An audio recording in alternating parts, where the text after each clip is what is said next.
As our next speaker, I would like to welcome Rasmus Kjærgaard, who is CEO of Mindway AI. As we all know, and we heard this morning, problem gambling detection algorithms are an important part of operators' player protection obligations. On prior occasions, we addressed what these kind of algorithms can do. This time we're exploring, I believe, what the market for problem gambling detection algorithms look like, what kind of products are available, and to what extent these various products addresses operators' needs. Rasmus, welcome. I think we're quite eager to hear what you have to say. The floor is yours. Thank you very much. Thank you, Willem. And thank you for having me speaking a little bit about what we are doing on a daily basis and the part of the gambling industry we are actually part of. So let's start with defining the challenge of finding at-risk and problem gamblers, because that is what we do in this part of the industry, us monitoring and detection solution providers.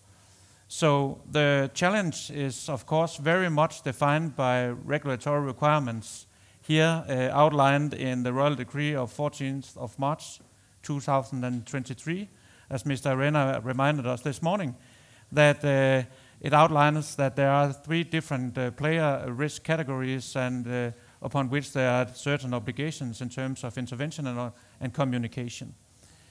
Of course, for us, developing AI models on a daily basis for this purpose, we are excited to see how it will materialize when the algorithm is more public than just on slideware as currently.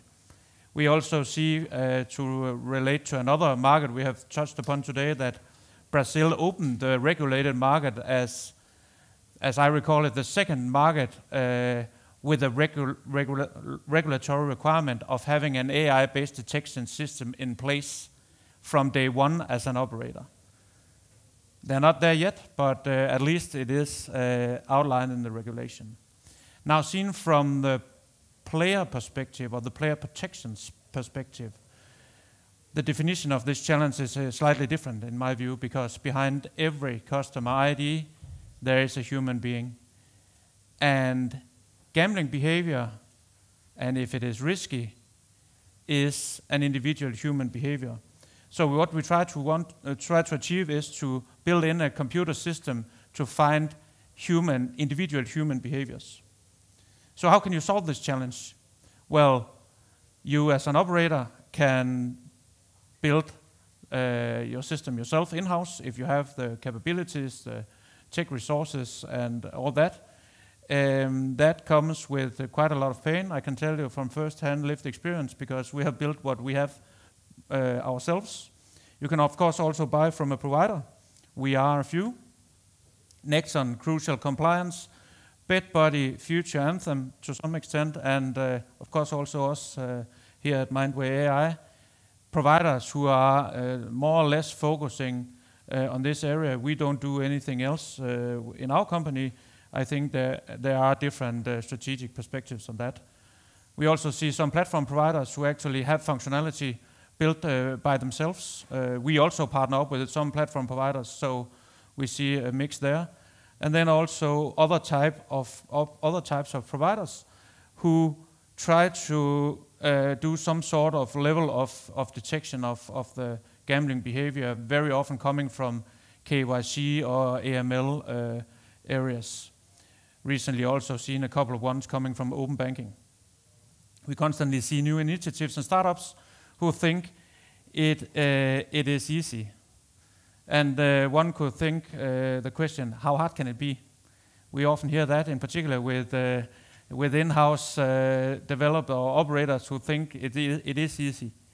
And we think to ourselves, when we all the time we hear that, say to them, we wish you all the best, and think to ourselves, see you in 6 months, because finding individual human beings who show signs of at-risk and problem gambling, if you want to do it at a certain level, is like finding needles in a haystack. It is not as easy as it looks, and this is a proven experience.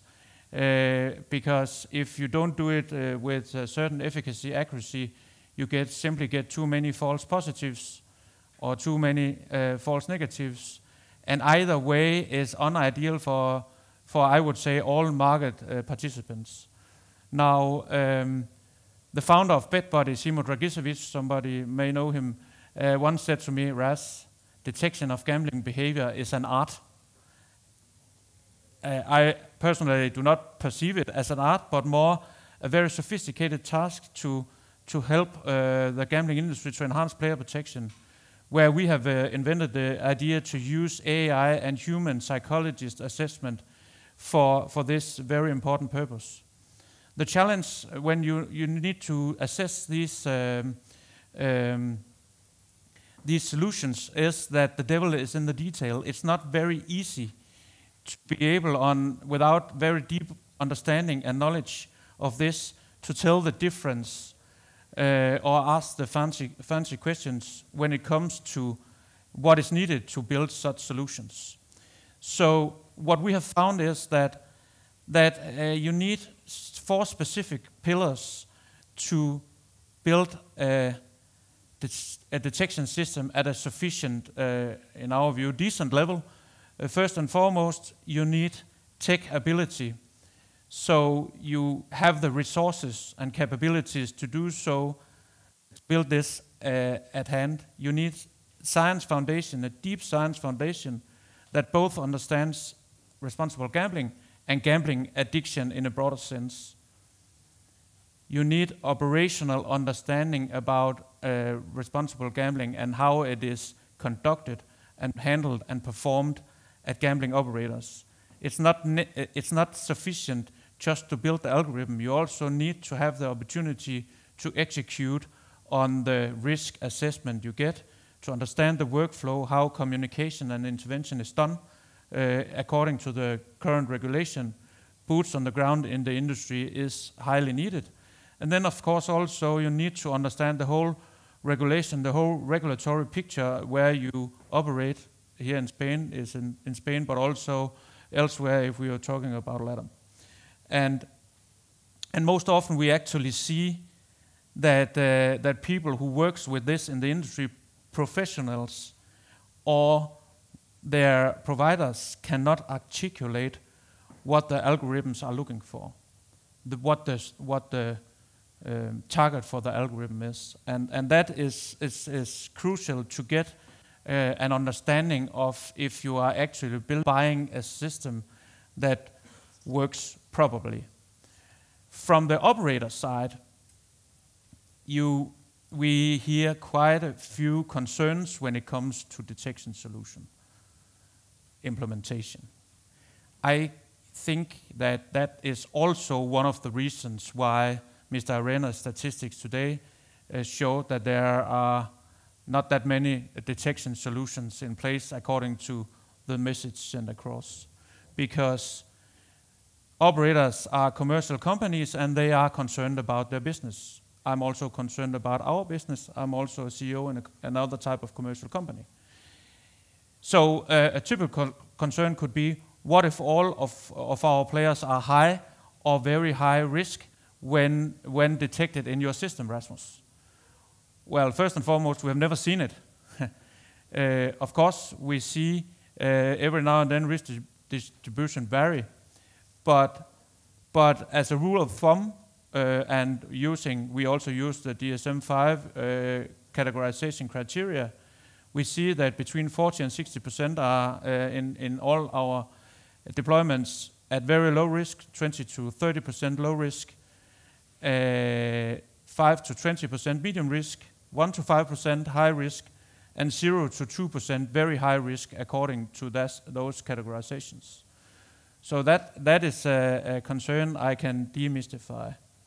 We also have functionality to cope with the concern about what if the regulator expects us to pay particularly attention to vulnerable groups, VIPs, young players, could be other vulnerable groups. And for that purpose, we provide, and I guess that goes for other providers, or should go for other providers as well, not only the algorithm, not only the monitoring of it, but also tools to analyze the outcome and also to handle the action upon it. So you have the full package of what is needed there. And of course also a major concern for gambling operators is, what if this completely breaks our commercial business, our business from a commercial perspective? And we see that is an internal conflict in almost every conversation we have. We don't want to deploy this because it steals our revenue. And that's a reality day-to-day situation we are meeting. We are doing a bit of research on this topic currently, and preliminary first results shows that actually if we can de-risk the overall customer database, meaning if the operator reaches out earlier and also earlier than what the current Spanish model seems to be flagging as risk, then we can lower the risk in the customer database. We have also seen evidence that those players are having we find having a better positive impact in the customer database when they are de-risked, and that means that if we can find them and de-risk the player earlier, then we can keep the player for longer and avoid the player to spin out of control, and by that increase the long-time value of the player. So it makes sense, and obviously we do much more. We are working on doing a much more comprehensive research in this, because that's of course interesting. Imagine if actually it was a positive business case on the revenue side to deploy such systems. So interesting work there. To sum up a little bit on what I think that operators in particular, and we also looking into potentially work with regulators on these systems, has to focus on is first and foremost, of course, automated systems that are based on the individual player's individual gambling behavior. And that is the bit that is not as easy as it sounds, because that means that my gambling behavior is a different one from Willem's, because we're two individual human beings, and the system has to be able to show that to you. It should be state-of-art scientific knowledge behind it. It should be a solution that is completely explainable, and the output should be possible to interpret and act upon for everybody who uses the systems. That's the principles we work with. We also think that it is important that it is independently developed and maintained by a third party that has the expertise to do so, instead of other ways of doing it. And then of course the performance should be possible to validate independently. Now, as with all other solutions, these IT solutions, these solutions like we and our colleagues in this part of the gambling industry provides, should be open to integration. And we are very much focusing on that. That's also why we think it's important to enter into a partnership with DokaPost, which was announced this earlier today, because for us, that makes very much sense that if you have a database or a vault in this situation, why not utilize the data that has to be collected there anyway to enhance it with data analysis and communication for player protection. So that is our intention to enter into that partnership and enhance player protection by that. We also see, as a final remark, a growing interest in general from regulators, including the Spanish regulator, to enhance the opportunities and enhance the player protection with detection solutions. We have been part also, together with DGOJ, from Mindway AI side, in the standardization of markers of harm project. Mr. Arena referred to it as the CEN, which has the whole intention of standardizing the way we categorize gambling behavior, basically, and with the different markers, risk factors, or whatever we call it in different systems. And of course, that is very important for us also to, and should be important for everybody who works with this, to continue this conversation about how to enhance player protection with detection, with more standardization, with a global language. Recently I took part in the first meeting in the Global RG and Policy Forum related to the G7 meeting in Calgary, where the whole idea was that we started having a global conversation in this industry about how to do this. So with this, I will say thank you very much, Willem, for giving me the opportunity to elaborate a little bit on our part of the gambling industry, and if you are having questions, anytime, I'm open. Rasmus, Otherwise, I'm open anyway. Anytime. Thank you, Rasmus. I think there was one question we saw coming by in Slido. Let's have a look at it. Rasmus, how do you feel about the DOJ's plan to create their own problem gambling detection algorithm? Do you think they can pull it off? Anonymous. Yeah, so first and foremost, I think it's interesting. The first thing that popped into my mind when Mr. Renner started presenting today was a clear message that it seems that the industry should have imposed this system, and it is assessed by the regulator that they haven't succeeded in that. If that's the case, then that's of course a clear message, and also a message we can take with us elsewhere, because a challenge is actually, it's in the regulation, but it's not done by operators, and we have those challenges ourselves. If they can pull it off, I think that's potentially too early to say. It sounds like it's an interesting approach taken to build the algorithm, and yeah, let's see how it goes.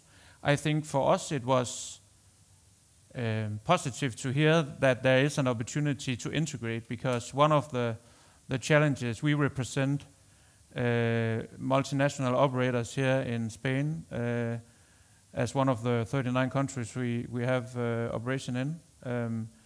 And obviously for most of our customers it would be a challenge if such an algorithm, which you have to use because it's a regulatory requirement, couldn't be integrated into whatever platform you're using. Could be from us, could be from one of our providers. So one thing is to build the algorithm. The other thing is to get it deployed in a way where the actual player protection is happening. And I think it's too early to assess the latter. A qualified guess is that it looks right regarding the former, meaning that at least a model will be in place, and I'm sure and confident that will going to happen. And yeah. Well, let's wait until next year and see how exactly it's going. Rasmus, thank you very much for coming. Thank you.